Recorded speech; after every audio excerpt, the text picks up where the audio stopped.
Le choc et l'incompréhension. Ce matin, celles et ceux qui passent devant l'immeuble ne peuvent s'empêcher de regarder encore vers ce 10e étage d'où a chuté la fillette mahoraise de 2 ans. Chacun prend la mesure du drame.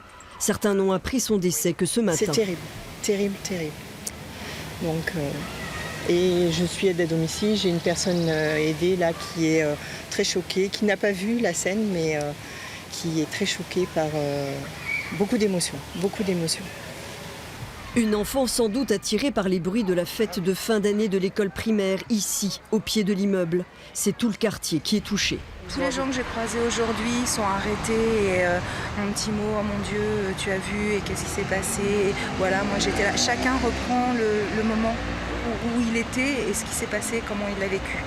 D'où l'intérêt le besoin surtout de discuter, d'échanger avec l'autre. Des enfants, des parents, des enseignants ont été les premiers témoins. Des psychologues du rectorat et de la mairie étaient auprès de leur personnel ce matin. Et cet après-midi, c'est la cellule d'urgence médico-psychologique du SAMU qui a tenu une permanence. Il y a parler et parler. Nous, on ne va pas faire simplement que faire parler.